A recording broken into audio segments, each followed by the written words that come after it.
السلام علیکم ورحمۃ اللہ وبرکاتہ۔ کیسے ہیں جی سب دوست احباب؟ امید کرتا ہوں اللہ کے کرم و فضل سے خیریت سے ہوں گے۔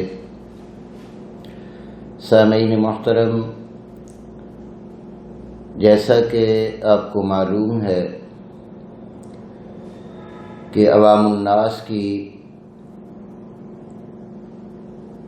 خدمت کے لیے میں اپنے علم اور فہم کے مطابق صحت کے مسائل پر آپ سے گفتگو کرتا رہتا ہوں۔ گزشتہ میری ویڈیوز میں شوگر کے عنوان پر کچھ گفتگو آپ احباب کی گوش گزار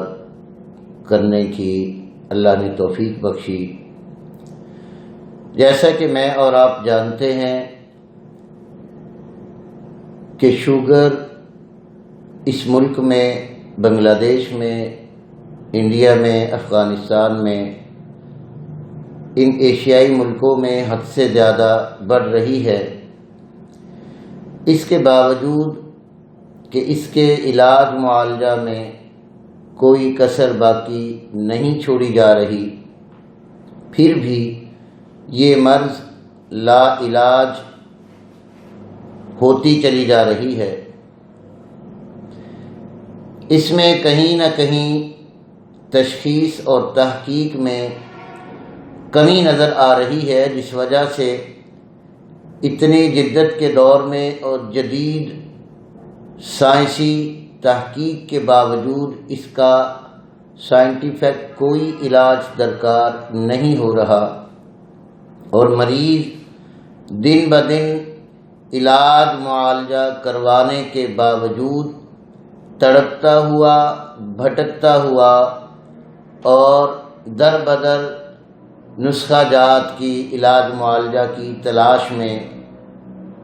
اپنی شب و روز کی تگ و دو میں مصروف ہے۔ تو جیسا کہ میں نے عرض کیا تھا کہ شوگر ایک قسم کی نہیں ہوتی، شوگر کی کم از کم 3 اقسام ہیں، پھر آگے اس کے درجات ہیں۔ تو حقیقی اور اعصابی عصبی شوگر، جس کا ذکر میں بخوبی کر چکا ہوں، اس گفتگو میں میں 2 ایسی شوگروں کا ذکر کروں گا جنہیں سائنس نے کہا تو شوگر ہی ہے،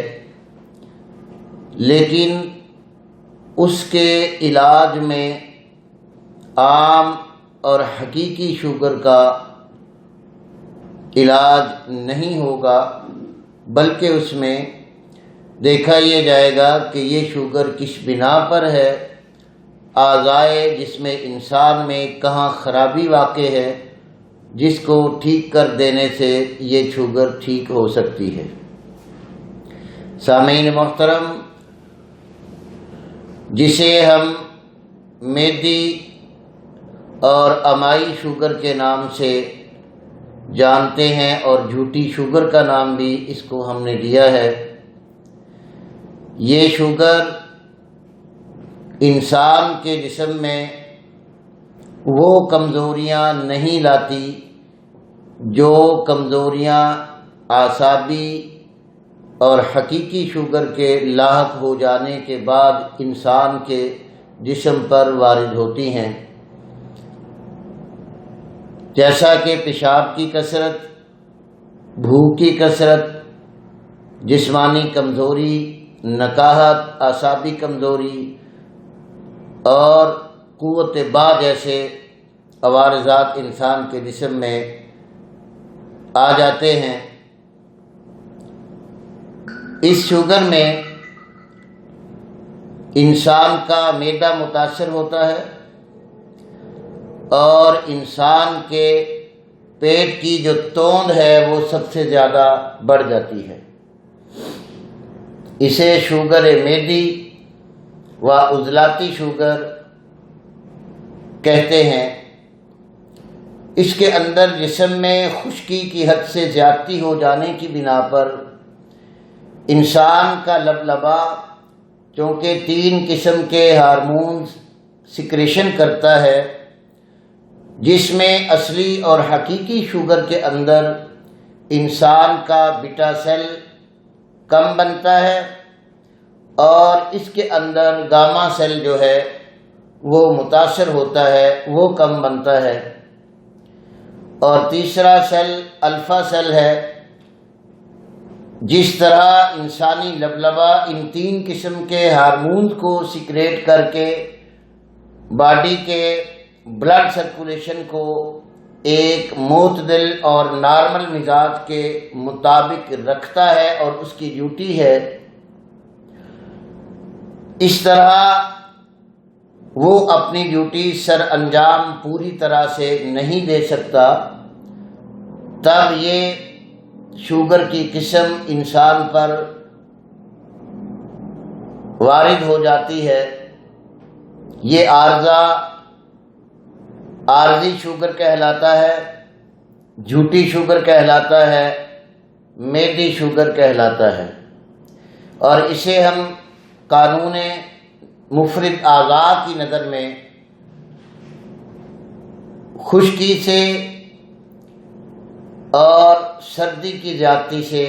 ہونے والی شوگر کا نام دیں گے۔ اس کے اندر نہ تو قوت با کمزور ہوتی ہے، نہ حد سے زیادہ پیاس لگتی ہے، نہ حد سے زیادہ بھوک لگتی ہے، اور نہ ہی خاص طور پر جسمانی کمزوریاں اتنی آتی ہیں جتنی کہ حقیقی شوگر میں ہوتی ہیں۔ دوسری شوگر کی جو قسم ہے وہ بھی جھوٹی ہے، اسے ہم غدی شوگر کہیں گے، اور اس کے اندر انسان کے لبلبے میں الفا سیل کم ہو جائیں گے، جس کی وجہ سے انسان کا بلڈ سرکولیشن متاثر ہو کر بھی میٹھا ہو جاتا ہے۔ تو آئیے ان 2 شوگروں کو سمجھنے کی کوشش کرتے ہیں۔ ایک شوگر میں آپ دیکھیں گے کہ پیشاب معتدل اور نارمل مقدار میں آ رہا ہے، بھوک بھی درمیانی لگ رہی ہے اور پیاس بھی کم لگتی ہے۔ اس سے ہٹ کر دوسری شوگر جس کا میں ذکر غدی شوگر کے نام سے کر رہا ہوں،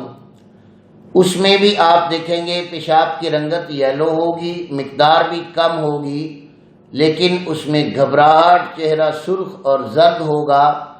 اور عام اور حقیقی شوگر سے ہٹ کر علامات پائی جائیں گی۔ جبکہ بلڈ ٹیسٹ کرنے میں ہمیں اعلی شوگر یہی بتلائے گا، گلوکومیٹر پر ہمیں یہی پتہ چلے گا کہ بلڈ کے اندر شوگر ہے، جبکہ حقیقی اور اصلی جو شوگر ہے وہ انسان کو بیٹا سیل کے کم بننے سے، لبلبے کی سکریشن کم کرنے سے، اور انسان کے سیلز میں انرجی کم انجیکٹ ہوتی ہے، جس کی بنا پر وہ شوگر ہو جاتی ہے۔ تو سامعین محترم، آپ کو معلوم ہوا کہ شوگر کی حقیقت میں ایک قسم نہیں ہے، 3 اقسام کی شوگر ہے، جن کا ذکر میں آپ کے سامنے کر چکا ہوں۔ اعصابی اور حقیقی اور اصلی شوگر انسان کو بہت دبلا پتلا اور کمزور اور ضعیف بنا دیتی ہے، وقت سے پہلے انسان کو بوڑھا کر دیتی ہے، اور اس کے اثرات دانتوں پر، آنکھوں پر، کانوں پر، بالوں پر، انسان کی صحت اور قوت پر خاطر خواہ اثر انداز ہوتی ہے۔ دوسری شوگر میں، جسے میں میدی قرار دے رہا ہوں، اس میں حرارت کی کمی آ کر گاما سیل کی سکریشن کم ہوتی ہے، اور یہ بھی لبلبے کی ہی خرابی کہلاتی ہے، جس کا علاج دوسری شوگر سے ہٹ کر ہے، جس کا انشاءاللہ میں پھر دوسرے کسی عنوان کے اندر تفصیل سے اس کا علاج بھی اور اس کا پرہیز بھی اور اس کا مکمل دفاع انشاءاللہ ذکر کروں گا۔ تیسری غدی شوگر جس کے اندر حرارت کی حد سے زیادتی آ کر انسان کا الفاصل سیکریٹ نہیں ہو پاتا۔ یوں سمجھ لیجئے کہ حرارت کی زیادتی سے لبلبا اتنا کمزور اور ضعیف ہو جاتا ہے کہ وہ اپنی کارکردگی صحیح طریقے سے ادا نہیں کر پاتا۔ تو سامعین محترم، یہ وہ 3 اقسام تھیں شوگر کی، جس کا آج کی میڈیکل سائنس ایک ہی مرض سمجھ کر ایک ہی طریقے کی ادویات دے کر پوری دنیا میں شوگر کا نام ایک ہوا کی طرح پھیلا دیا گیا ہے، جبکہ شوگر کی صحیح تحقیق نہ ہونے کی وجہ سے حقیقی شوگر جنہیں نہیں ہوتی ان کو بھی وہی دوائیاں دی جا رہی ہیں، اور جن کو حقیقی ہوتی ہے ان کو بھی وہی دوائیاں دی جا رہی ہیں۔ ان دوائیوں کی تحقیق اور معتدل مزاج کو نہ سمجھتے ہوئے انسان اصلی شوگر کی طرف دن بدن چلا جاتا ہے، اور حقیقت میں اسے وہی شوگر ہو جاتی ہے جسے ہم اصلی اور حقیقی شوگر کے نام سے جانتے ہیں۔ تو انشاءاللہ پھر کسی عنوان پر میں اس کی تفصیل آگے لاؤں گا۔ اس کے بعد جو ویڈیو میں آپ احباب کے سامنے رکھنے والا ہوں اس پر آپ بہت دھیان دیجیے گا۔ اس میں حقیقی شوگر کی وجوہات، حقیقی شوگر کے نقصانات اور حقیقی شوگر کا صحیح اور سائنٹیفک علاج کیا ہے، کیونکہ شوگر کوئی بیماری نہیں، ایک علامت ہے جس کو انشاءاللہ انسان پرہیز اور مکمل دفاعی نظام کو سمجھتے ہوئے کنٹرول کر سکتا ہے، اور اپنے ازدواجی تعلقات کی زندگی سے لے کر اپنی انجوائمنٹ تک ہر چیز کو برقرار رکھ سکتا ہے۔ یہ انشاءاللہ میں نیکسٹ ویڈیو میں دوں گا۔ اسی گفتگو کے ساتھ حکیم ضیاء کو اجازت دیجیے۔ السلام علیکم ورحمۃ اللہ وبرکاتہ۔